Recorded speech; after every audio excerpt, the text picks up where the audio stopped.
Hi, I'm Natalie. Pure dumb luck, my brother Ryan sneered when I told him about my promotion to senior analyst at Meridian Financial. You've always been lucky, Nat. Right place, right time. But 3 weeks later, his wife's company, Pinnacle Dynamics, announced they were promoting me to junior partner, a position I'd been working toward in secret for 2 years. Before we jump back in, tell us where you're tuning in from, and if this story touches you, make sure you're subscribed, because tomorrow I've saved something extra special for you. The same brother who dismissed my 12-hour days as lucky breaks suddenly went dead silent when he realized his own wife had been the one evaluating my portfolio all along. I thought proving my worth would finally earn his respect. I had no idea it would reveal the depths of his jealousy and the shocking truth about why he'd spent years undermining my confidence. Before we dive in, have you ever had a family member dismiss your hard work as luck? Let me know in the comments below. I read every single one. The coffee shop on Maple Street in downtown Clearwater buzzed with the usual morning rush. I'd been coming to Brewster's every Tuesday for 6 months. Not for the overpriced lattes, but because it was exactly halfway between my apartment and Ryan's law office. Our weekly breakfast had become a tradition since Dad passed away 2 years ago, my attempt to keep our family connected despite the growing distance I felt but couldn't quite name. Ryan was already seated at our usual corner table when I arrived, scrolling through his phone with that familiar expression of mild irritation he wore like expensive cologne. His Armani suit was perfectly pressed, his hair styled with a kind of precision that screamed successful attorney. At 35, he'd achieved everything our parents had dreamed of for both of us. Partner at Hutchinson and Associates, the colonial house in Elmwood Heights, the BMW that he'd somehow managed to mention in every conversation. "You're glowing," he said without looking up from his screen, the comment carrying that peculiar tone he used when he wanted to sound supportive but couldn't quite hide his skepticism. Let me guess, another one of your little work victories. I slid into the chair across from him, my heart still racing from the call I'd received just an hour earlier. Actually, yes. Peterson offered me the senior analyst position this morning, the one with the Hartford insurance account. His fingers paused over his phone screen for just a moment before he set it down and leaned back in his chair. His smile was perfectly calibrated, wide enough to appear congratulatory, but not quite reaching his eyes. "Senior analyst," he repeated, slowly, as if testing the weight of the words. "Timing." The word felt sharp in my mouth. Well, yeah, Peterson's been under pressure from corporate about diversity metrics, right? Young woman, hardworking, photogenic for the company newsletter. He shrugged, the gesture so casual it felt rehearsed. "Don't get me wrong, Nat, you're smart, but let's be realistic about what's really driving these decisions." The coffee in my cup suddenly tasted bitter. "Ryan, I've been working on the Hartford proposal for 8 months. I brought in 3 new clients last quarter. My performance reviews—" "I'm not saying you don't work hard," he interrupted, holding up a hand in that patronizing way that made my jaw clench. "I'm saying you've always been lucky. Right place, right time. Remember high school? You got valedictorian because Jeremy transferred senior year. College scholarship? Mom knew someone on the committee. Your first job? Dad's golf buddy put in a word." Each example hit like a small slap. Not because they weren't entirely untrue. There had been fortunate circumstances along the way, but because of how he framed them, as if every achievement in my life was simply a cosmic accident, as if my effort, my late nights, my sacrifices were irrelevant footnotes to a story written by chance. "That's not—" I started, but he was already continuing. "Look, I'm not trying to be a downer here. I'm happy for you, really. But Peterson's probably setting you up as the face of their young talent initiative or whatever corporate buzzword they're using this quarter. Just don't let it go to your head, okay? These things have a way of balancing out." The words settled between us like smoke from a fire I couldn't see but could definitely smell. I wanted to argue, to list every credential I'd earned, every project I completed ahead of schedule, every weekend I spent studying for certifications while he was at country club events. But in something in his tone, so matter-of-fact, so certain, it made me question myself instead. Was I being naive? Had I really earned this promotion, or was I just the convenient choice for a company trying to improve its optics? Besides, Ryan continued, cutting into what was apparently my pancakes now, though I couldn't remember ordering them, senior analyst isn't exactly partner track. It's more like senior employee. Good for you, but let's keep perspective.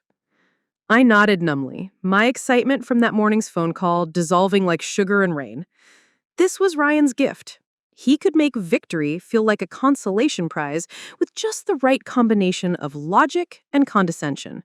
He'd been doing it our entire lives, and I'd been letting him. As I drove home that morning, his words echoed in my head like a song I couldn't turn off. Pure dumb luck, right place, right time. Don't let it go to your head. I had no idea that in just 3 weeks, those same words would come back to haunt him in ways neither of us could have imagined. Because while Ryan was busy diminishing my achievements over coffee, his wife was sitting in a boardroom across town, reviewing the final candidate profiles for Pinnacle Dynamics' newest junior partner position. And my portfolio was sitting right on top of the stack. Preparing and narrating this story took us a lot of time, so if you are enjoying it, subscribe to our channel. It means a lot to us. Now back to the story. Now, before I tell you what happened next, I want to ask you something.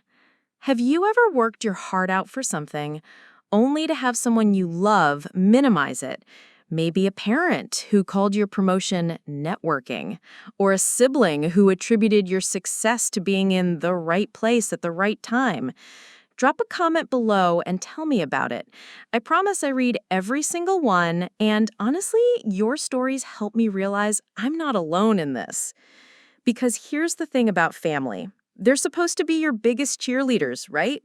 They're supposed to know you better than anyone else, to see the late nights, the sacrifices, the determination that goes into achieving your dreams.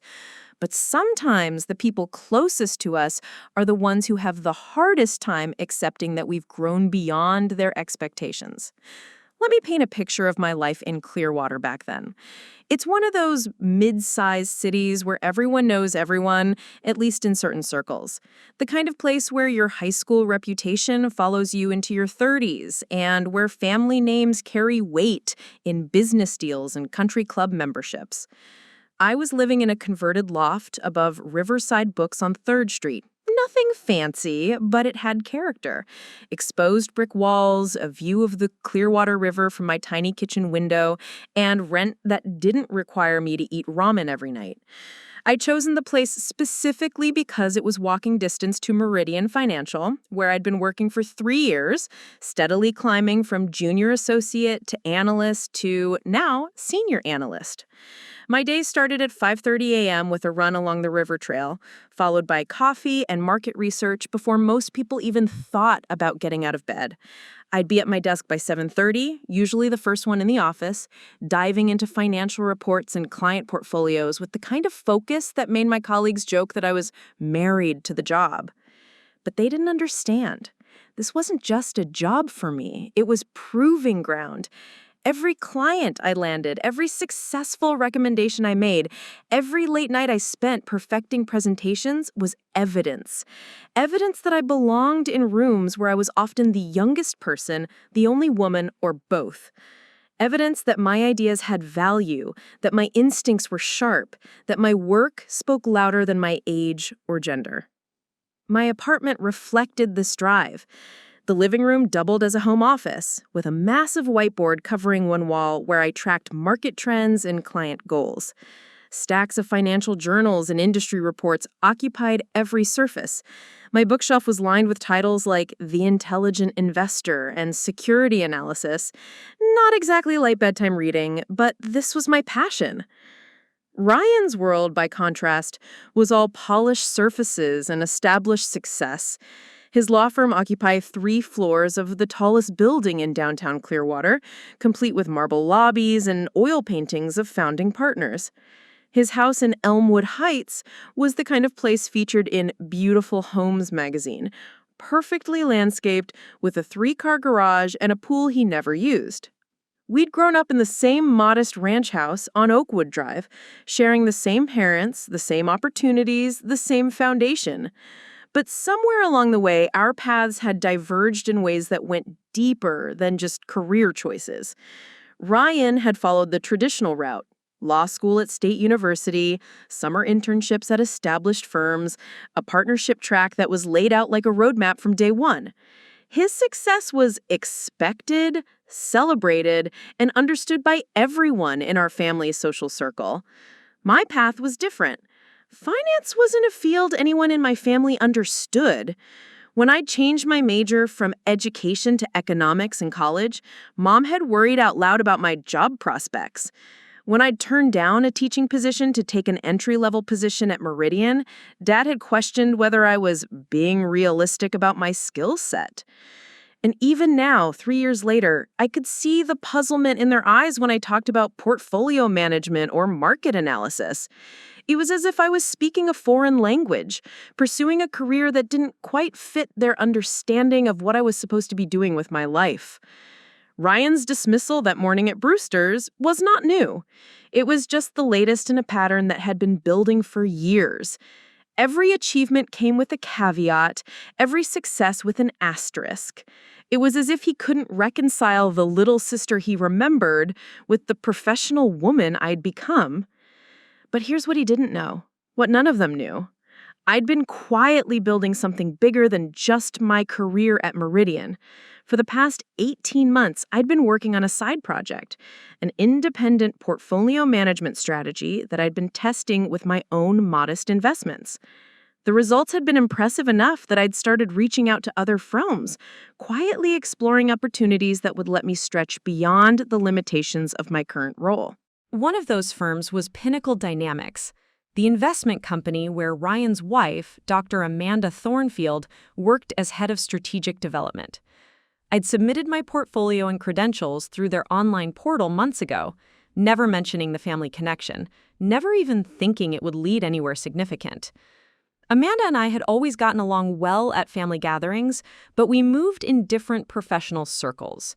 She was brilliant, a PhD in economics from Princeton, with a reputation for identifying emerging market trends before anyone else saw them coming. At family dinners, we'd occasionally discuss economic theories or market movements, conversations that Ryan would usually interrupt with jokes about the nerds talking shop. I respected Amanda's work, but I'd never considered that she might be aware of mine. In my mind, we were friendly relatives who happened to work in related fields. Nothing more. So as I sat in my loft that Tuesday evening after my coffee with Ryan, staring at my whiteboard covered in charts and projections, I had no idea that my carefully crafted portfolio was sitting on Amanda's desk at Pinnacle Dynamics. I had no idea that she'd been tracking my work at Meridian through industry publications and mutual connections. And I definitely had no idea that in just 3 weeks, she would turn my entire understanding of my own worth completely upside down. All I knew was that Ryan's words had left me feeling smaller, questioning not just my recent promotion, but everything I'd worked for. The doubt he'd planted was taking root, making me wonder if I really was just lucky, if my success was built on timing rather than talent. I was about to learn just how wrong we both were. The phone call came on a Thursday morning, 2 weeks after my promotion to senior analyst. I was deep in quarterly reports when my assistant knocked on my office door looking slightly flustered. "Natalie, there's someone here to see you. She doesn't have an appointment, but she says it's urgent, something about a potential investment opportunity." I glanced at my calendar, already packed with client meetings and project deadlines. "Did she give you a name?" "Gloria Hendricks. She's mentioned she's looking for someone to help with her late husband's estate. Financial planning, investment restructuring, the works." The name didn't ring a bell, but estate planning was lucrative work, especially for a senior analyst trying to prove herself. I told my assistant to give me 5 minutes to wrap up what I was doing. When Gloria Hendricks walked into my office, I immediately understood why my assistant had seemed flustered. This wasn't the typical wealthy widow I was expecting. Gloria was probably in her 70s. with silver hair pulled back in a simple ponytail and wearing a faded blue cardigan that had seen better years. Her shoes were practical, but worn, and she carried a manila folder held together with a rubber band instead of the leather portfolio I usually saw from high net worth clients. "Mrs. Hendricks," I said, standing to shake her hand, "please have a seat. I understand you're looking for some financial guidance?" She sat down carefully, clutching her folder like it contained something precious. "I hope I'm not wasting your time, dear. I know this isn't how these things usually work, just showing up without an appointment. But I've been to 3 other firms this week, and they all told me the same thing." "What did they tell you?" "That what I have isn't enough to bother with, that I should just put everything in a basic savings account and forget about it." She opened her folder, revealing a stack of papers that looked like they'd been photocopied multiple times. "My husband died 8 months ago. Harold, he was a mechanic, ran his own shop for 43 years. Never made much money, but he was careful with what we had.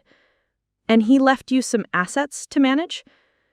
$87,000. His life insurance plus what we had saved. I know that's not millions like the clients you probably work with, but to me, it's everything. It's my security for whatever years I have left." My heart sank a little. She was right. $87,000 wasn't the kind of portfolio that typically warranted the attention of a senior analyst at a firm like Meridian. Our minimum client investment was usually 10 times that amount. The commission would barely cover the time it would take to develop a proper strategy. "Mrs. Hendricks, I appreciate you coming to me, but I have to be honest," she interrupted, her voice stronger now. "I raised 4 children on Harold's income, put 2 through college by working nights at the diner on Maple Street. I've never asked for anything to be handed to me. I'm not asking for charity now. I just want someone to help me make smart choices with Harold's legacy." Something in her tone stopped me. She reminded me of my grandmother, who had worked 2 jobs to help pay for my college textbooks, who'd never asked for anything but had given everything she could. "The other firms," I said slowly, "what exactly did they tell you?" The first one, the young man barely looked at my paperwork, told me I'd be better off with a basic investment fund, something simple. The second place, they had me wait for an hour, then sent someone out to tell me they don't handle small accounts. The third one was the worst. The advisor actually laughed when I told him the amount. My jaw tightened. I'd seen this attitude before. The dismissive way some advisors treated clients who didn't meet their arbitrary thresholds. It was exactly the kind of elitism that made people distrust the financial industry. "Mrs. Hendricks, may I ask why you chose to come to Meridian?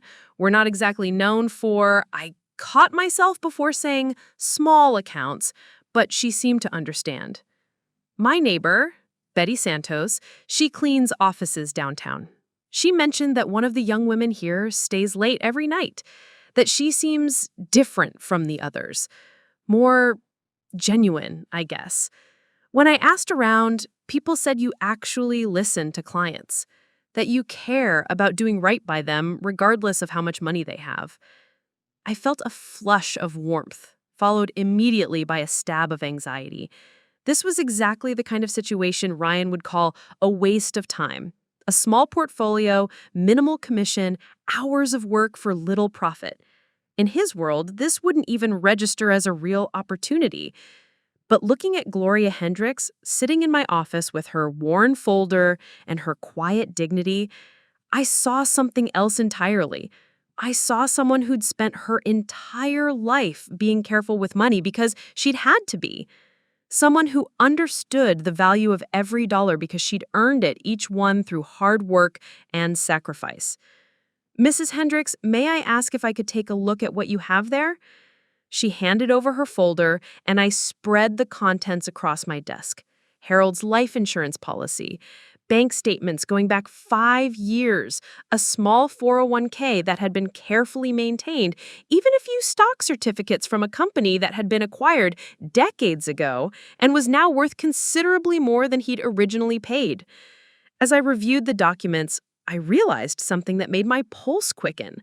This wasn't just $87,000 in random assets. This was a carefully constructed foundation that, with the right strategy, could provide Gloria with genuine financial security for the rest of her life. Mrs. Hendricks, your husband was smarter than he probably realized. Some of these investments have real potential, especially if we restructure them properly. Her eyes brightened. Really? Harold always said he didn't understand finance, but he tried to make good choices. I found myself leaning forward, genuinely excited about the possibilities I was seeing. With some strategic reallocation, tax loss harvesting, and a proper withdrawal strategy, we could potentially turn this into a portfolio that provides you with consistent income while still growing over time. That sounds wonderful, dear, but I have to ask, what would something like that cost me? This was the moment of truth. My standard fee structure would eat up a significant portion of her assets. By Meridian's typical metrics, this account would be considered a loss leader at best. I thought about my conversation with Ryan 2 weeks ago, his dismissive comments about luck and timing. I thought about the other firms that had turned Gloria away without even considering her situation. I thought about my grandmother, counting out coins for my textbooks. Mrs. Hendricks, let me propose something different. Instead of our standard fee structure, what if we worked out a performance-based arrangement? You only pay me if I can actually improve your situation, and we'll cap the fees at a level that makes sense for your portfolio size. She stared at me for a long moment. You do that? Even though I'm not a big client? Mrs. Hendricks, you're exactly the kind of client I became a financial advisor to help. And honestly, I think this could be one of the most rewarding projects I've worked on. As I said the words, I realized I meant them completely. This wasn't about commission or building my reputation. This was about using my skills to genuinely improve someone's life, about proving that good financial advice shouldn't be reserved only for people who were already wealthy. But even as I made the commitment, I could hear Ryan's voice in my head. That's not how business works, Nat. You can't save everyone. Focus on clients who can actually advance your career. The practical part of my brain knew he wasn't entirely wrong. Taking on Gloria's account would mean less time for higher value prospects, lower quarterly numbers, potential questions from management about my priorities. But looking at the relief and gratitude in Gloria's eyes, I knew I was making the right choice. This was who I wanted to be as a professional, regardless of what anyone else thought about the decision. When can we start? She asked. How about tomorrow morning? I'll need a few hours to put together a comprehensive plan. As Gloria Hendricks left my office that afternoon, manila folder now supplemented with my business card and a detailed timeline, I felt something I hadn't experienced in weeks. Genuine excitement about my work. Not excitement about impressing colleagues or advancing my career, but excitement about using my skills to genuinely improve someone's life. About proving that good financial advice shouldn't be reserved only for people who are already wealthy. 15 years next month. We were supposed to go to Italy to celebrate. The words came out bitter. He suggested the trip himself. I guess he figured he'd have stolen everything by then, so why not spend my money on a nice farewell vacation? Mr. Patterson leaned back in his chair, studying me carefully.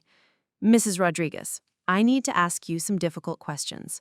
Has your husband ever been controlling about money before? Has he isolated you from financial decisions or made you feel like you couldn't understand complicated matters? I started to say no automatically, then stopped. How many times had David insisted he should handle the boring stuff when it came to our finances?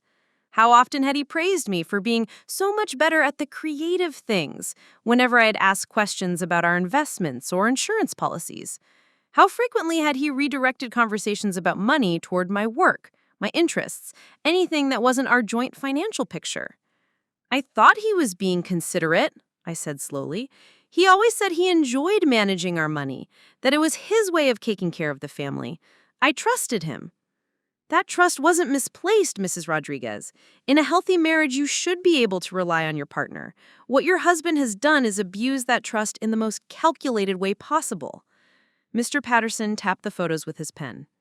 These notes suggest he's been planning this for months, possibly longer. The the level of detail here, the way he's analyzed your personality traits as vulnerabilities to exploit, this isn't impulse or desperation. This is predatory behavior. The word hit me like a physical blow. Predatory.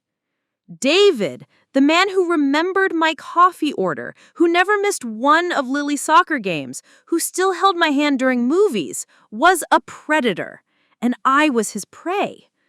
What I don't understand, I said, my voice barely above a whisper, is why now? Why after 15 years would he suddenly decide to steal everything from me? Mr. Patterson was quiet for a moment, then leaned forward.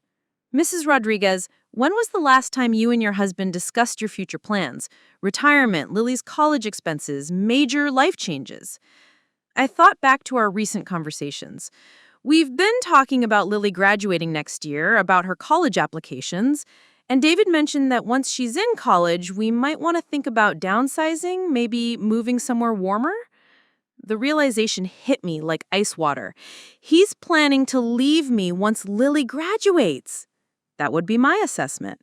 Your husband appears to be executing a long-term exit strategy.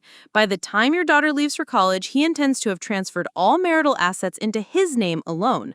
Then he can file for divorce claiming the assets are his separate property, leaving you with essentially nothing. I stared at the photos spread across Mr. Patterson's desk, seeing David's careful handwriting in a completely new light.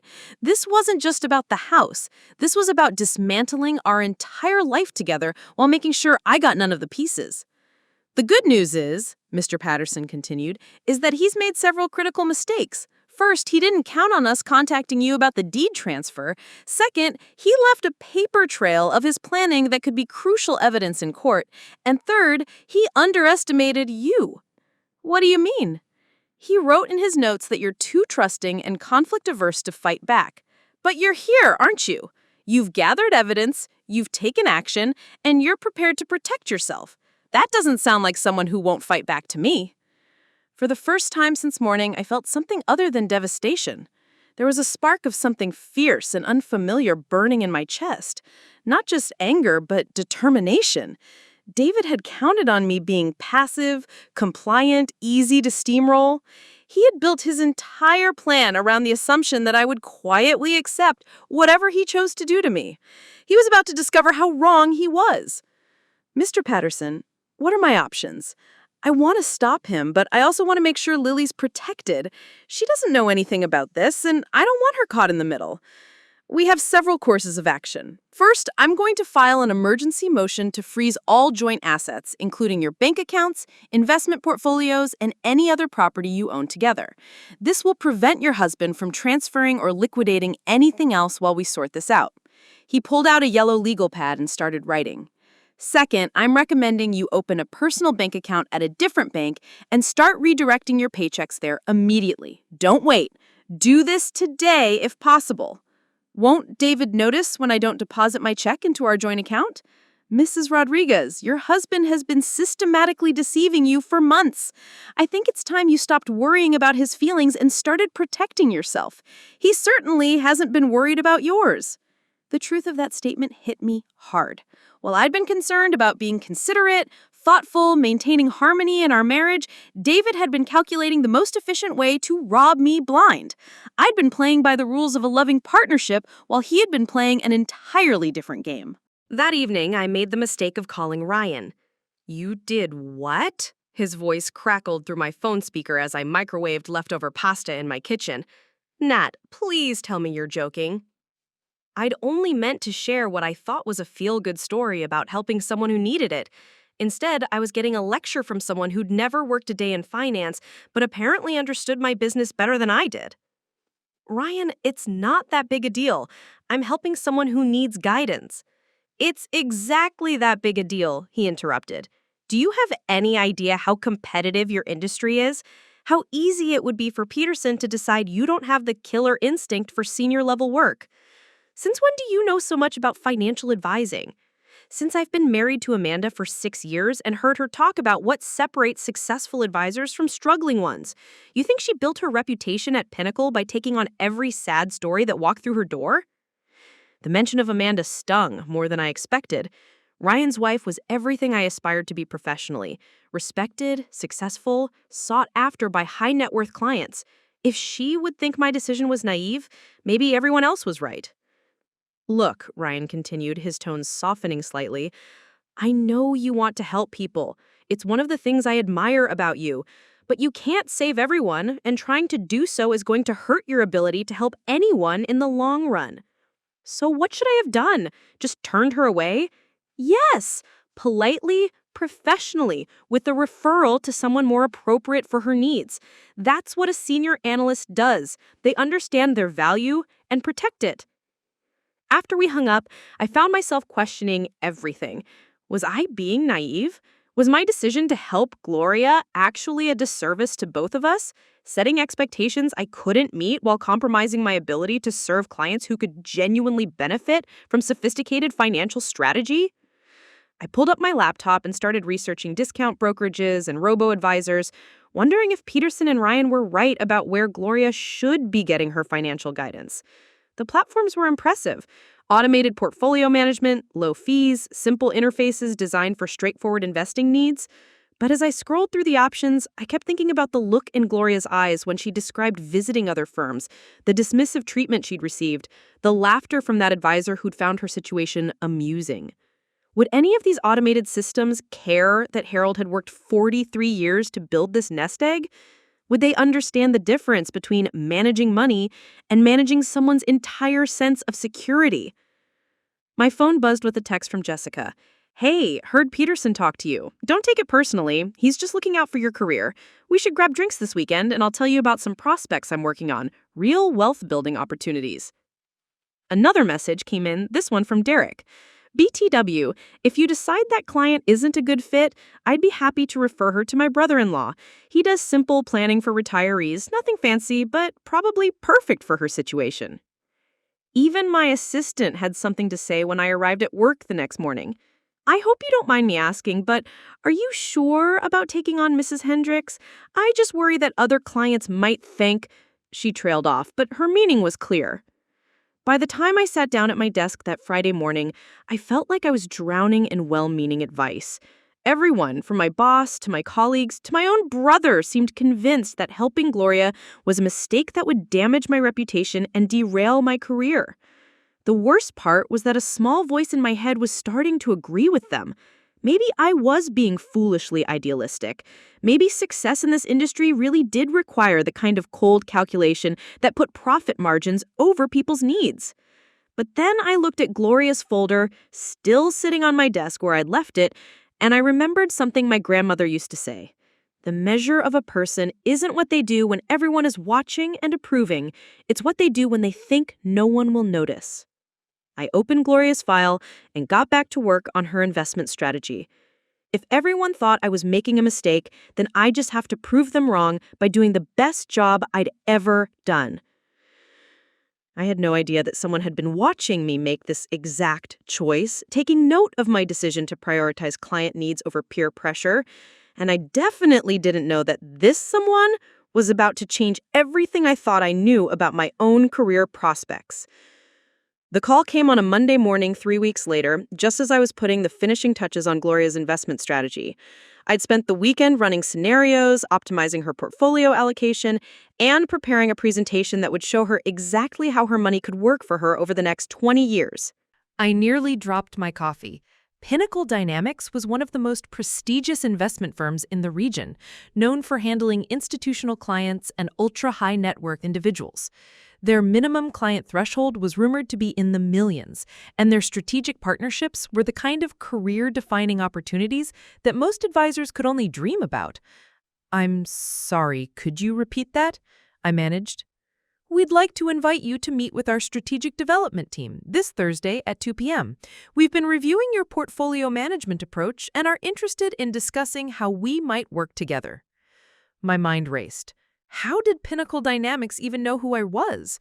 I'd never had any contact with them, never submitted any proposals or applications. As far as I knew, I wasn't on anyone's radar outside of Clearwater's modest financial district. May I ask how you heard about my work? Our head of strategic development has been following your career progression. She's particularly interested in your client relationship philosophy and your approach to comprehensive financial planning. I felt a flutter of excitement mixed with confusion. And who is your head of strategic development? Dr. Amanda Thornfield. She'll be leading the meeting on Thursday. The phone slipped in my suddenly sweaty palm. Amanda, Ryan's wife! My sister-in-law was calling me for a business meeting, and she'd somehow been following my career progression without me knowing anything about it. Ms. Chen, are you available Thursday afternoon? Yes, I said, though my voice sounded strange even to my own ears. Yes, I'll be there. After I hung up, I sat staring at my computer screen, trying to process what had just happened. Amanda worked at Pinnacle Dynamics, I'd known that, of course, but I'd never given much thought to what she actually did there beyond knowing she was successful and well-respected. At family gatherings, our conversations stayed superficial, touching on general economic trends or market observations, nothing that would suggest she was paying attention to my specific work. But apparently, she had been paying attention. Close attention. I spent the rest of Monday morning trying to focus on my regular client meetings, but my mind kept drifting to Thursday's appointment. What did Pinnacle Dynamics want with me? What kind of partnership were they considering? And why hadn't Amanda mentioned this opportunity at any family gatherings? The more I thought about it, the stranger it seemed. Ryan had never indicated that Amanda was aware of my work beyond the basic facts. In fact, just 3 weeks ago, he'd lectured me about needing to learn from successful advisors like his wife, as if she were some distant professional idol, rather than someone I saw at holiday dinners. Tuesday brought another surprise. Gloria came in for our scheduled meeting to review her investment strategy, and she was practically glowing with excitement. Natalie, dear, I have to tell you something wonderful. I got a call yesterday from someone at Pinnacle Dynamics. They wanted to know about my experience working with you. My stomach dropped. I'm sorry, what? A very nice woman named Dr. Thornfield. She said they were conducting research on client satisfaction and financial advisor effectiveness. She asked me about your approach, how you've handled my account, whether I felt like you understood my needs. I tried to keep my voice steady. And what did you tell her? Gloria's face lit up.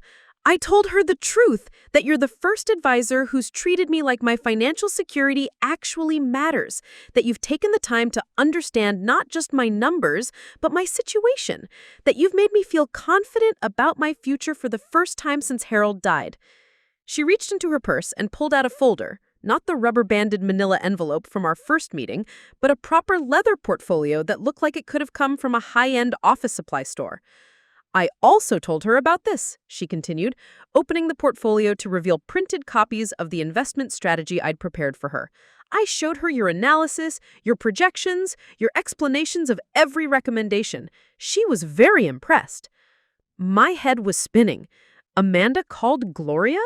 She'd asked to see my work? This was getting more bizarre than the minute. Ms. Hendricks, did Dr. Thornfield mention why she was conducting this research? She said Pinnacle Dynamics was looking at innovative approaches to comprehensive financial planning. Something about finding advisors who prioritize client outcomes over commission structures. Gloria beamed at me. I told her she'd found the right person. After Gloria left, I immediately called Ryan. He picked up on the second ring, sounding distracted. Hey, Nat, what's up? I'm between depositions, so make it quick. Ryan, I need to ask you something about Amanda. Has she ever mentioned my work to you? Your work? Why would she mention your work? I got a call from Pinnacle Dynamics. They want to meet with me about a partnership opportunity. Amanda is heading up the meeting. There was a long pause on the other end of the line. That's unexpected. Are you sure it was really Pinnacle? I'm sure. And they somehow know details about my client relationships, my investment strategies, even my fee structures. Ryan, has Amanda been researching me? I don't know what to tell you, Nat. Amanda doesn't usually discuss her work with me, especially the strategic development stuff. It's all confidential, corporate partnerships, that kind of thing. But there was something in his tone that didn't quite ring true. A careful quality that suggested he was choosing his words more deliberately than usual. Ryan, this is important. If Amanda has been evaluating my work, I need to understand why. This meeting could change everything for my career. Look, maybe you should just ask her directly on Thursday. I honestly don't know what this is about, but he paused, and when he continued, his voice had a strange edge to it. Just be careful, okay? Amanda doesn't usually take interest in the local advisors unless there's a specific reason. What kind of reason? I don't know, but Pinnacle doesn't do anything small scale. If they're interested in you, it's because they think you can be useful to them somehow. The way he said useful made my skin crawl. It suggested I was being evaluated, not as a potential partner, but as a potential tool. After we hung up, I spent the rest of the afternoon trying to focus on work, but my concentration was shot. Every time I tried to review client files or prepare presentations, my mind drifted back to Thursday's meeting. What did Amanda want? How long had she been watching my work? And why did Ryan seem so uncomfortable when I brought it up? Wednesday brought yet another unexpected development. Peterson called me into his office first thing in the morning, looking more serious than I'd seen him since my promotion. Natalie, I received an interesting call yesterday from Pinnacle Dynamics.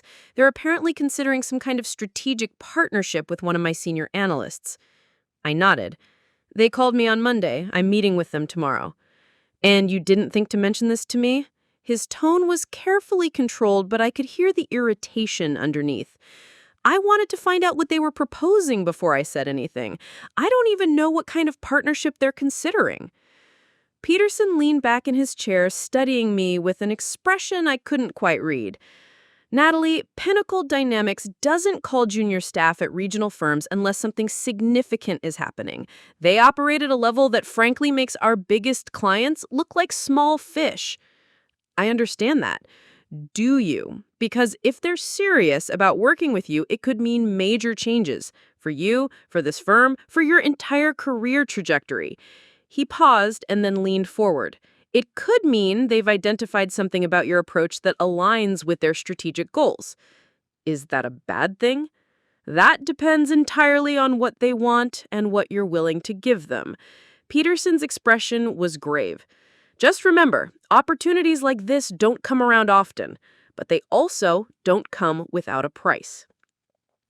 As I left his office, I realized that everyone seemed to know more about what was happening than I did. Amanda had been researching me without my knowledge. She'd contacted my clients. She had apparently been analyzing my work methods and client relationships for who knew how long. And tomorrow, I was going to find out why. That night, I couldn't sleep. I kept thinking about all the conversations I'd had with Amanda at family gatherings, wondering if I'd missed some sign that she was evaluating me professionally. Had our discussions about market trends been casual small talk, or had she been testing my knowledge?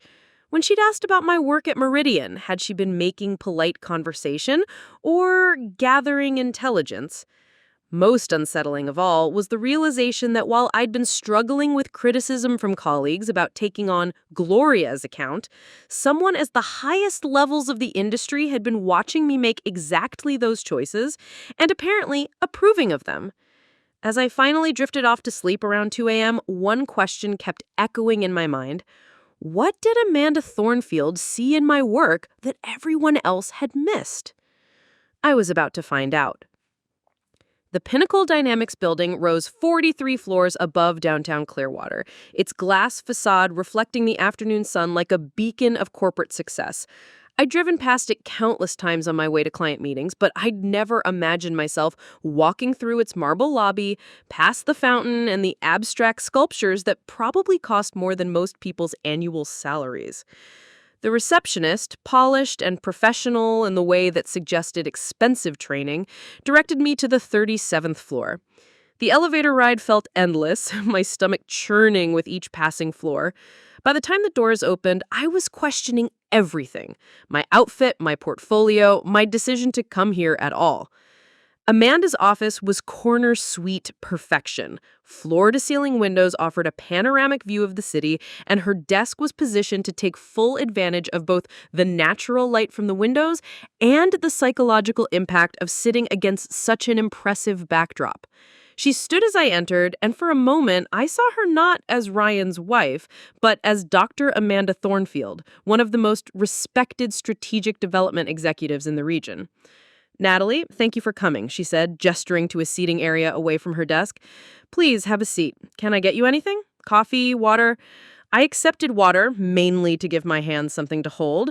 Amanda settled across from me, and I noticed that she had a thick folder on the coffee table between us, a folder that somehow looked familiar. I imagine you're wondering why I asked you here, she began, her tone professional but warm, especially given our family connection. The thought had crossed my mind. She smiled, and for a moment she looked like the Amanda I knew from holiday dinners. "Natalie, I'm going to be direct with you because I think you deserve honesty. Pinnacle Dynamics has been evaluating your work for the past 18 months. My water glass froze halfway to my lips. 18 months? We have a research division that tracks emerging talent in the financial advisory sector. We look for advisors who demonstrate innovative approaches, strong client relationships, and what we call values-based decision-making."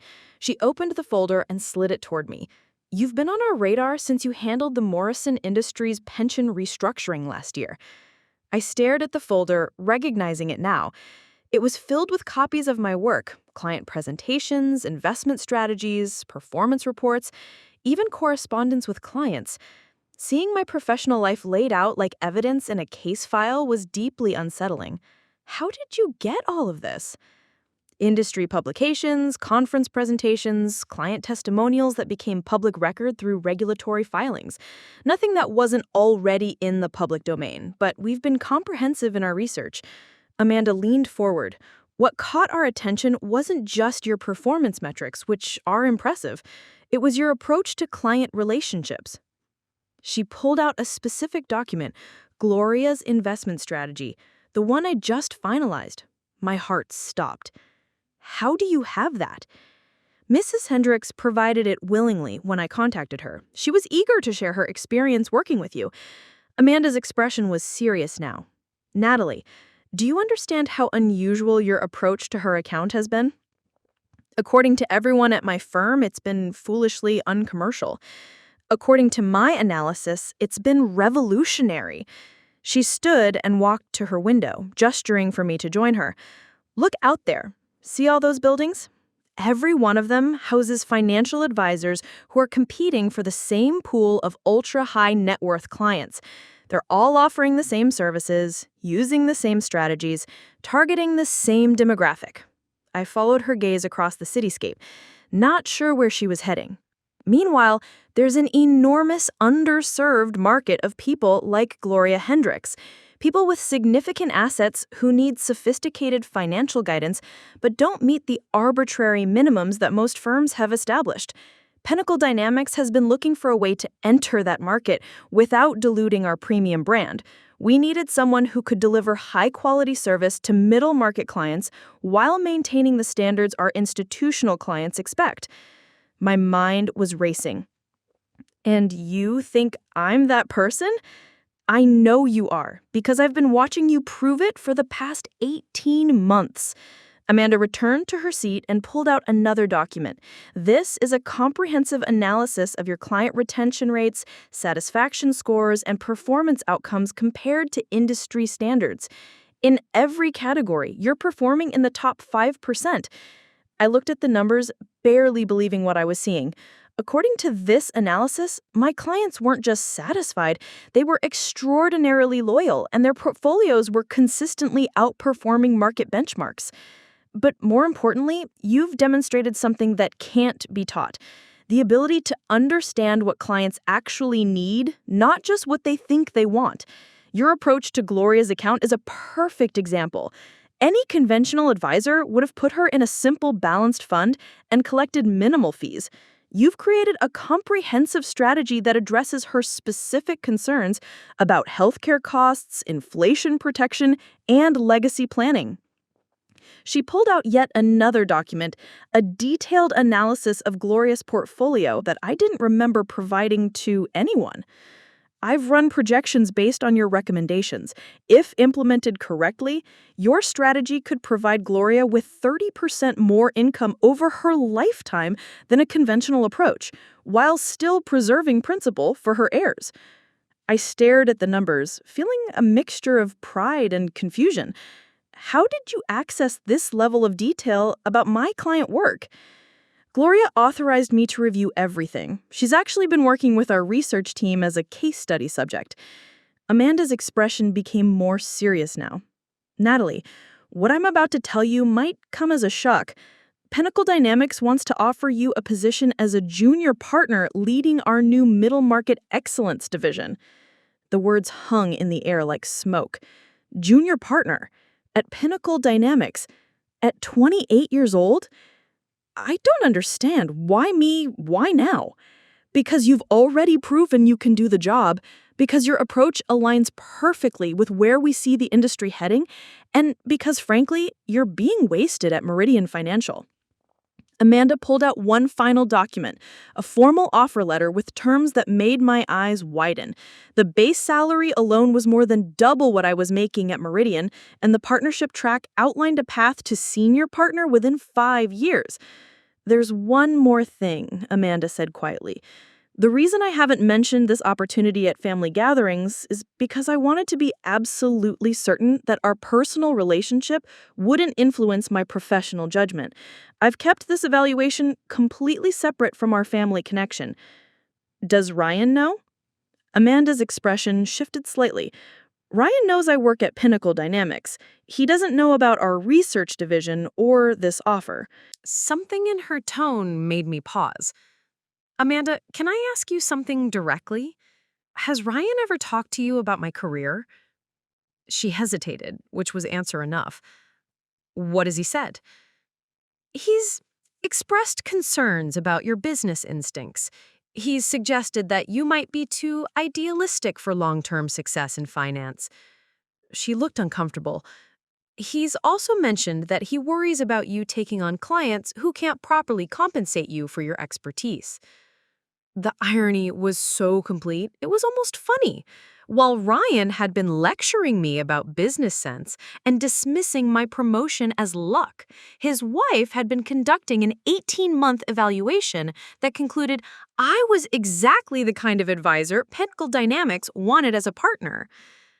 Natalie, I need to be clear about something, Amanda continued. This offer has nothing to do with family relationships. If anything, our connection has made me hold you to a higher standard.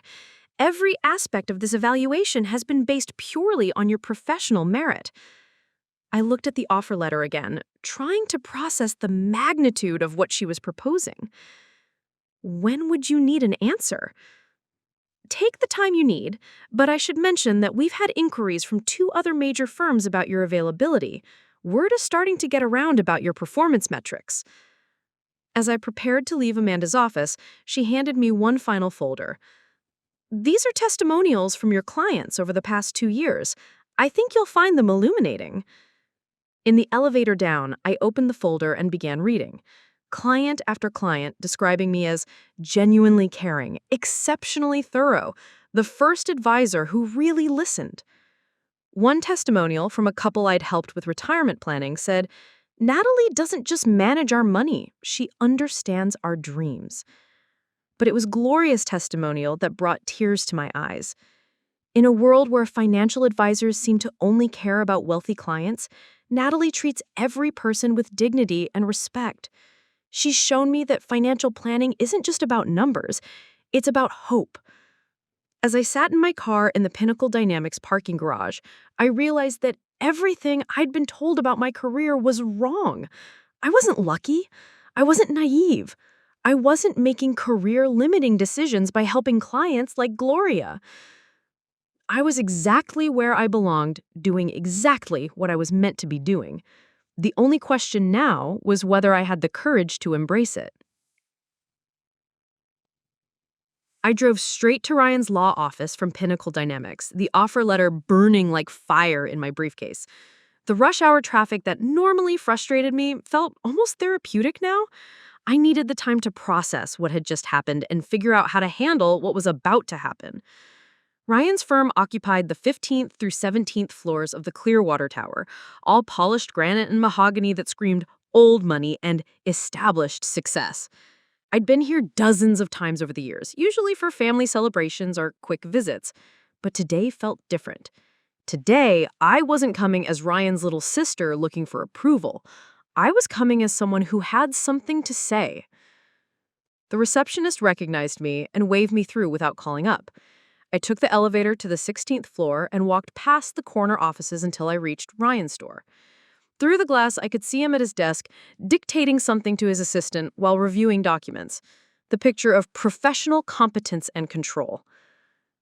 I knocked and entered without waiting for permission. "Nat, hey," he said, looking up surprised. "What are you doing here?"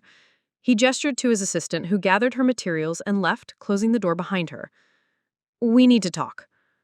Something in my tone must have registered, because his casual smile faded. "Everything okay? You look intense." I sat down across from his desk and pulled out the Pinnacle Dynamics offer letter, placing it directly in front of him. "I just came from a meeting with your wife." Ryan's eyes flicked to the document, then back to my face. "Amanda? What kind of meeting?" "The kind where she offered me a junior partnership at Pinnacle Dynamics." His color drained from his face. He picked up the offer letter, his eyes scanning the terms, and I watched his expression change from confusion to shock to something I couldn't quite identify. "This is a joke, right?" He set the paper down like it might be contaminated. Amanda wouldn't... She would have mentioned something this significant. Apparently not. She's been evaluating my work for 18 months without telling either of us. I leaned forward. "Ryan, do you understand what this means?" "It means my wife has lost her mind," he said, standing abruptly and walking to his window. "Pinnacle Dynamics doesn't hire junior advisors, especially not from regional firms like Meridian." "They're not hiring a junior advisor. They're offering me a partnership." Ryan spun around, his face flushed. "Natalie, you're 28 years old. You've been working in finance for 3 years. You don't become a partner at Pinnacle Dynamics with that resume. Unless your work speaks for itself." "What work?" The words came out harsher than I think he intended. "You manage middle-class portfolios and take on charity cases like that old lady with the rubber band folder. Gloria Hendricks. Her name is Gloria Hendricks, and she's the reason Pinnacle Dynamics noticed me in the first place." Ryan stared at me like I was speaking a foreign language. I pulled out the research folder Amanda had given me and spread the contents across his desk. This is 18 months of performance analysis, client satisfaction scores, retention rates, portfolio performance metrics. According to Pinnacle Dynamics Research Division, I'm performing in the top 5% of advisors nationally. Ryan picked up one of the reports, his lawyer's eyes scanning the data with practiced efficiency. These numbers, they can't be right. They're right. Amanda had them independently verified. "But you just got promoted to senior analyst. You're not even bringing in major clients. How could you possibly be outperforming advisors with decades of experience?" I felt a flash of anger that surprised me with its intensity. Maybe because I actually care about my clients' outcomes instead of just my commission checks. That's not how business works, Nat. You can't build a career on sentiment. "Can't I?" I stood up, matching his energy. Because apparently that's exactly what I've been doing, and it's been working better than anyone realized. Ryan sat down heavily in his chair, still staring at the documents. "I don't understand this. When we talked 3 weeks ago, you were celebrating a promotion to senior analyst like it was the biggest thing that ever happened to you." "Because I thought it was. Because everyone, including you, had convinced me that was the ceiling for someone like me." "Someone like you?" Someone naive enough to help clients who actually need help. Someone too idealistic to focus only on the wealthy prospects. Someone whose success must be based on luck rather than skill. Ryan's face reddened. I never said your success was based on luck. You said exactly that 3 weeks ago at Brewster's. Pure dumb luck, you called it. Right place, right time. The words tasted bitter coming out of my mouth. You've been saying it my entire life, Ryan. Every achievement, every opportunity, every success, you found a way to make it about circumstances rather than effort. That's not true. High school valedictorian, lucky that Jeremy transferred. College scholarship, mom knew someone. First job, dad's golf buddy. My promotion, diversity metrics. I was standing now, my voice rising, despite my efforts to stay calm. According to you, I've never actually earned anything. Ryan opened his mouth to respond, then closed it again. For the first time in our conversation, he looked genuinely uncomfortable. And 3 weeks ago, when I told you about the promotion I was so excited about, your immediate response was to diminish it, to remind me that senior analyst isn't exactly partner track. Well, guess what? It turns out I didn't need the traditional partner track. Natalie, look, maybe I was too harsh. You weren't harsh, you were wrong about my capabilities, about my prospects, about my judgment. You've been wrong about me for years, and instead of supporting me, you've been undermining my confidence. Ryan stood again, his lawyer instincts kicking in. That's not fair. I've always supported you. I've given you advice, tried to help you understand how competitive your industry is. You've given me advice based on assumptions that were completely incorrect. I picked up one of the client testimonials from Amanda's folder. Listen to this. Natalie doesn't just manage our money, she understands our dreams. That's from the Richardsons, a couple I helped with retirement planning. Or this one. In a world where financial advisors seem to only care about wealthy clients, Natalie treats every person with dignity and respect. Okay, so your clients like you. That doesn't mean. It means everything, Ryan.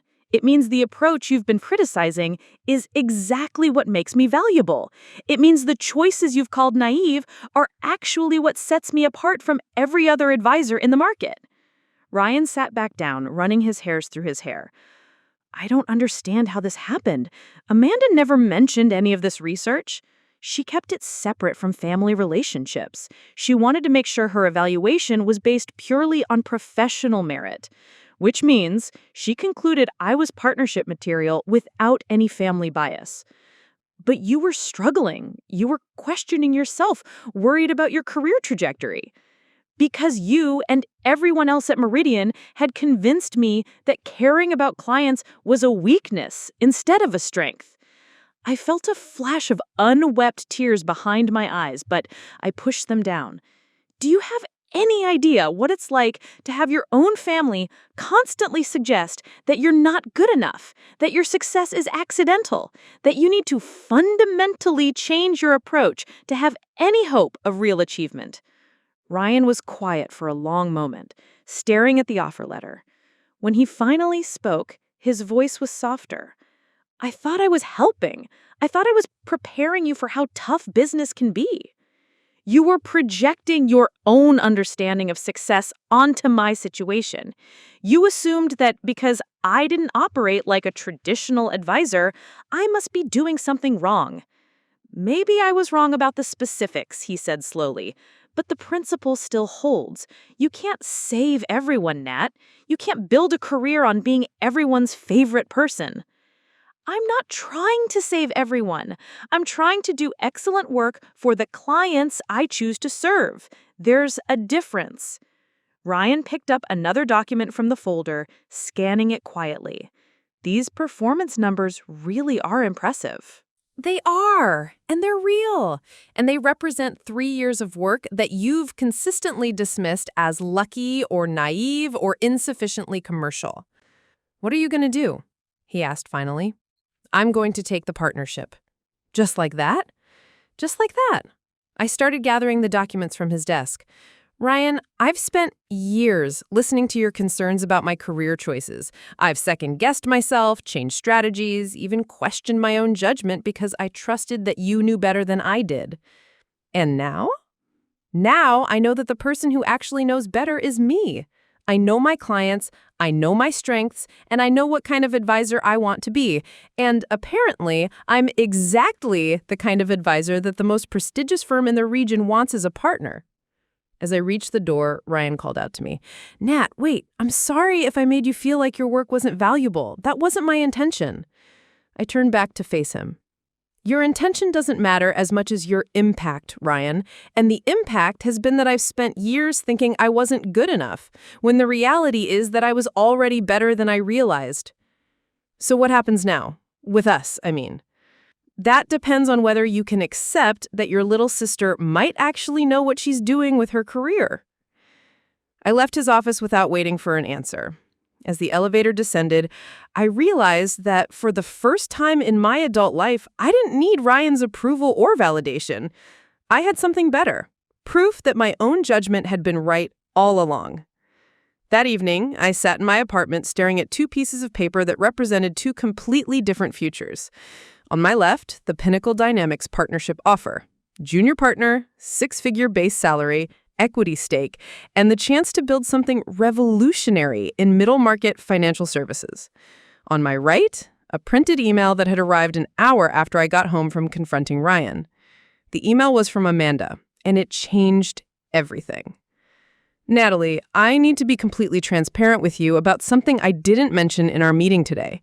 Taking this partnership offer will mean working directly with me on a daily basis. It will mean business dinners, strategy sessions, client meetings, and travel to conferences together. It will mean our professional relationship will become the primary way we interact rather than our family connection. I've thought carefully about this, and I believe we can maintain appropriate boundaries. But I want you to understand that accepting this offer will fundamentally change family dynamics. Ryan doesn't know the full scope of what this position entails, and when he learns that you'll essentially be working as my direct business partner, it may create complications I can't predict or control. I'm giving you this information because I want your decision to be fully informed. The offer stands regardless, but I want you to understand all the implications before you accept. I read the email 3 times, each reading making the situation more complex. Amanda was right. Becoming her business partner would change everything. Family dinners where we discuss quarterly reports. Holiday gatherings where we might need to review client strategies. Ryan watching his wife and sister build a professional relationship that excluded him entirely. But there was something else in Amanda's email that troubled me more than family complications. She was asking me to consider how my decision would affect other people, particularly Ryan. After years of Ryan dismissing my capabilities, was I supposed to turn down the opportunity of a lifetime because it might hurt his feelings? My phone rang, interrupting my thoughts. The caller ID showed my parents' number. "Natalie, honey, Ryan called us." Mom's voice was careful, the tone she used when she was trying not to take sides in a family conflict. "He told us about this job offer from Amanda's company." "And?" "Well, it's wonderful news, of course. We're proud of you, but..." She paused, and I could hear Dad in the background saying something I couldn't make out. "We're a little confused about how this all happened. Ryan seems upset about something." "Ryan's upset because he's been wrong about my career prospects for years, and now he has to face that reality." "That's not fair, Natalie." Dad's voice came through clearly now. Mom had apparently put me on speaker. "Ryan's always supported you. He's just concerned about you making a decision that might be based on emotion rather than practical considerations." I felt that familiar tightness in my chest, the same sensation I'd experienced every time my family had questioned my judgment. But this time, instead of self-doubt, I felt clarity. "Dad, what practical considerations would those be?" "Well, working so closely with Amanda might complicate family relationships. And it's a big career move. Maybe you should take some time to think it through, talk to some other advisors, get different perspectives." I've been thinking it through for 3 years. Every client I've worked with, every strategy I've developed, every decision I've made has been building toward this opportunity. The only thing I need to consider now is whether I have the courage to take it. But honey, what if things don't work out? What if the job isn't what you expect or the family dynamics become too complicated? You'd be leaving a secure position at Meridian for something unknown. Mom, 3 weeks ago you heard about my promotion to senior analyst. Did it occur to you then to ask what I wanted from my career? Whether I was happy? Whether I felt challenged or fulfilled? We assumed you were happy. You seemed excited about the promotion. I was excited because I thought it was the best I could hope for, because everyone, including Ryan, had convinced me that was my ceiling. I walked to my window, looking out over the city lights. But now I know I was thinking too small. Dad's voice was firm. Natalie, we're not saying you shouldn't take the job. We're saying you should consider all the angles. Think about Amanda's position, too. Is it fair to put her in a situation where she has to choose between her professional judgment and family harmony? The question hit me like cold water. Was I being selfish? Was I so focused on my own vindication that I wasn't considering the impossible position I might be putting Amanda in? What are you suggesting, Dad? Maybe there's a middle ground. Maybe you could negotiate for a different role at Pinnacle Dynamics, something that doesn't require working so directly with Amanda. Or maybe you could use this offer as leverage to get a better position somewhere else. A different role? I repeated the words slowly. You want me to ask for a lesser position because it might be more convenient for family dynamics? We want you to think strategically, Ryan's voice came through the phone. Apparently he joined the call. Nat, I've been thinking about our conversation today, and I realize I may have been too critical of your work. But this partnership offer, it's complicated in ways you might not be considering. Such as the fact that if things go badly between you and Amanda professionally, it could destroy our family. Such as the fact that you'd be giving up independence to work directly for my wife. Such as the fact that you'd be starting a business partnership with someone you've never actually worked with before. I found myself pacing now, energy building in my chest. Ryan, do you hear yourself? You're asking me to turn down the biggest opportunity of my career because it might be inconvenient for you? That's not what I'm saying. It's exactly what you're saying. For years, you've questioned my judgment, dismissed my achievements, and suggested I wasn't thinking strategically about my career. Now, when I have an opportunity that validates everything I've been working toward, you want me to think strategically in a completely different way, the way that protects your comfort. Natalie, that's not fair, Mom interjected. We're just concerned about unintended consequences. You know what the unintended consequence would be of turning down this offer? I'd spend the rest of my career wondering what I could have accomplished if I'd had the courage to bet on myself. The phone quieted for a moment. When Ryan spoke again, his voice was softer. Nat, I need to ask you something, and I want you to be honest. Are you taking this job because it's the right career move, or because you want to prove something to me? The question stopped me cold. Was he right? Was part of my excitement about this offer tied up in finally having concrete proof that he'd been wrong about me?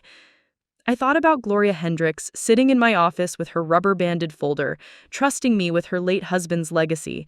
I thought about the other clients I'd helped over the years, the strategies I'd developed, the satisfaction I felt when I could genuinely improve someone's financial future. I thought about Amanda's research showing that my approach was not only effective, but revolutionary. Ryan, I'm taking this job because it's who I am, because helping clients like Gloria is not a distraction from building a successful career. It is building a successful career, because I've spent 3 years proving that caring about client outcomes and achieving professional success aren't mutually exclusive. And if it complicates family relationships? I took a deep breath, looking at Amanda's offer letter one more time. Then we'll figure that out as we go, but I'm not going to let fear of complications stop me from becoming who I'm meant to be professionally. So you've decided? I decided the moment Amanda handed me that offer letter. Everything since then has just been noise. After I hung up, I sat in the quiet of my apartment for a long time. Tomorrow I would call Amanda and accept the partnership. Tomorrow I would give my notice at Meridian. Tomorrow I would start building something new. But tonight, I wanted to sit with the weight of choosing myself over everyone else's comfort. It wasn't easy, and it wasn't selfish. It was necessary. I picked up my laptop and started typing my acceptance email to Amanda. As I wrote, I realized this wasn't just about taking a new job. This was about refusing to make myself smaller to accommodate other people's limitations. This was about trusting my own judgment after years of being told it wasn't reliable. This was about finally understanding that the biggest risk I could take was not believing in myself. I hit send at 11:47 p.m., and for the first time in weeks, I slept deeply and dreamless. 6 months later, I stood in the conference room on the 39th floor of Pinnacle Dynamics, looking out at a room full of financial advisors from across the region. The Middle Market Excellence Division had exceeded every projection Amanda and I had set, bringing in 47 new clients with portfolios ranging from $50,000 to $2 million. More importantly, our client satisfaction scores were the highest in Pinnacle's history. The key insight, I was telling the assembled advisors, is that comprehensive financial planning isn't about portfolio size. It's about understanding what money means to each individual client. I clicked to the next slide, showing Gloria Hendricks' portfolio performance. This client came to us with $87,000 and very specific concerns about healthcare costs and legacy planning. Traditional metrics would have classified her as low priority. Our approach generated a 32% improvement in projected lifetime income compared to conventional strategies. A hand went up in the back of the room. But what about profitability? How do you justify the time investment for smaller portfolios? It was a question I'd heard dozens of times over the past 6 months, usually from advisors who couldn't see past commission structures to long-term value creation. Volume and referrals, Amanda answered from her seat at the front of the room. Our middle market clients have generated 43 referrals in 6 months. Their satisfaction scores translate to retention rates above 95%. When you deliver genuine value, clients become your marketing department. After the presentation, Amanda and I walked back to our offices together.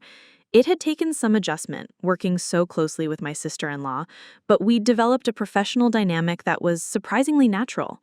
At work, she was Dr. Thornfield, and I was her business partner. At family gatherings, we were careful to keep shop talk to a minimum, though it wasn't always easy. "How are things with Ryan?" Amanda asked as we reached my office. It was a question she'd been asking regularly, and I appreciated her awareness of the ongoing family tensions. "Better," I said honestly. "Different, but better." The truth was that my relationship with Ryan had undergone a fundamental shift. The dynamic where he offered unsolicited career advice and I questioned my own judgment was gone, replaced by something more cautious but more equal. He'd stopped dismissing my work, partly because the results spoke for themselves, but also because Amanda had made it clear that criticizing his sister meant criticizing her business partner. Our Tuesday breakfast meetings had resumed after a 2-month break, but the conversations were different now. Last week, he'd actually asked for my advice about an investment decision, treating me like someone whose opinion had value rather than someone who needed guidance. "He's struggling with the role reversal," I continued. "For 28 years, he was the successful sibling, the one with the established career and the business expertise. Now I'm a partner at his wife's firm, and he's still trying to figure out how to relate to that. And how are you handling it?" I considered the question. I'm trying to be generous without being patronizing. I don't need him to apologize for years of undermining my confidence, but I also don't need to pretend it didn't happen. My phone buzzed with a text from Gloria. "Natalie, dear, I wanted you to know that Harold's sister called today. She heard about what you've done with the portfolio and wants to set up a meeting. She has about $150,000 she needs help with. Hope that's okay." I showed the message to Amanda, who smiled. "That's number 48. 48 what?" "Referral number 48 from the Gloria Hendricks account. She's become our most effective business development tool." It was true. Gloria had become something of an evangelist for our approach, sharing her experience with friends, family members, and anyone else who would listen. Her enthusiasm was genuine and infectious, and it had resulted in a steady stream of clients who came to us specifically because they'd heard we treated people with respect regardless of their account size. "Amanda, can I ask you something that's been bothering me?" "Of course." "When you first started researching my work, What made you look beyond the conventional metrics? What made you think there might be something worth investigating? Amanda leaned against my office door frame, considering her answer. There was a trade publication article about client retention strategies.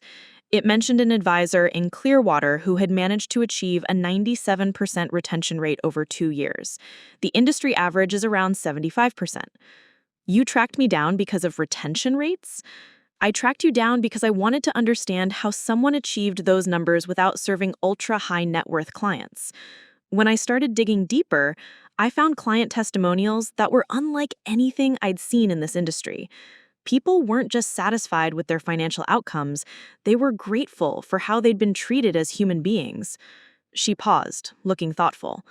The financial services industry has spent decades convincing itself that emotional intelligence and client care are nice-to-have qualities but not core business skills. Your results proved that assumption wrong. And now? Now we're building a division around that principle, and it's changing how Pinnacle Dynamics thinks about client relationships across all market segments. That evening, I stopped by my parents' house for dinner.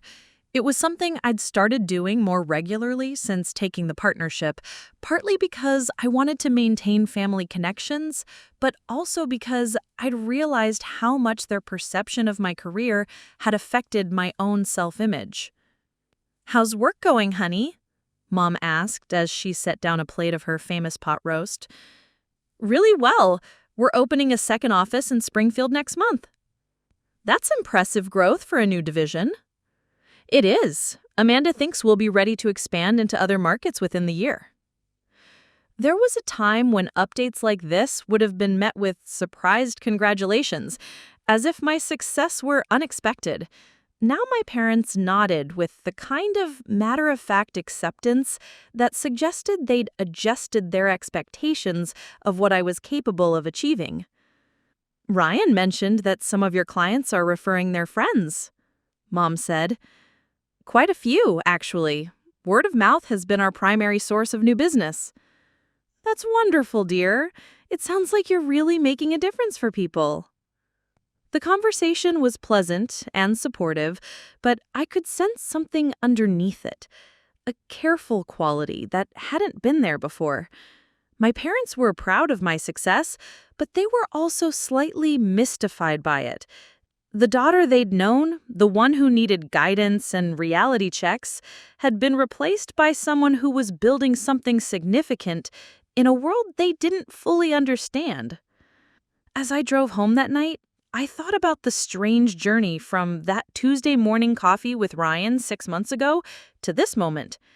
I'd gone from questioning my own judgment to trusting it completely. From apologizing for caring about clients to building a business model around that care. From accepting other people's limitations of my potential to defining my own possibilities. But the most significant change wasn't professional, it was personal. I'd learned to distinguish between other people's fears about my choices and actual problems with my choices. I learned that family members who love you can still be wrong about what's best for you. Most importantly, I'd learned that seeking approval from people who don't understand your work is a waste of energy that could be better spent doing excellent work. My phone rang as I was getting ready for bed. The caller ID showed Ryan's number. "Hey," he said when I picked up. "I wanted to call and tell you something." "What's up?" "I had lunch with Tom Peterson today. He mentioned that Meridian has been struggling to fill your position. Apparently, 3 different advisors have tried to take over your client relationships, and none of them have been able to maintain the same satisfaction levels." I wasn't sure what to say to that. He also mentioned that several of your former clients have asked specifically about following you to Pinnacle Dynamics. "Ryan, why are you telling me this?" "Because I wanted you to know that I was wrong, not just about this opportunity, but about your approach to client relationships. I thought you were being naive, but you were actually seeing something the rest of us missed." It was the closest to an apology I was likely to get from Ryan, and I realized it was enough. Thank you for saying that. Nat, can I ask you something? Are you happy? I mean, really happy, not just professionally successful? I thought about Gloria, whose portfolio gave her the confidence to travel to see her grandchildren for the first time in years. I thought about the young couple I had helped buy their first house. I thought about the small business owner whose retirement planning had allowed him to step back and spend more time with his family. I'm doing work that matters with people I respect. I'm solving problems that make a real difference in people's lives. I'm building something that didn't exist before. That sounds like a yes. That's definitely a yes. After we hung up, I realized that Ryan's question had crystallized something important. 6 months ago, I was successful according to conventional metrics, but constantly questioning whether I was doing enough, being enough, achieving enough. Now I was successful according to metrics I had defined for myself, and the difference was profound. I wasn't just building a career anymore. I was building a life that reflected my values and used my strengths in service of something meaningful. The recognition from Pinnacle Dynamics had been validation, but the real reward was the work itself.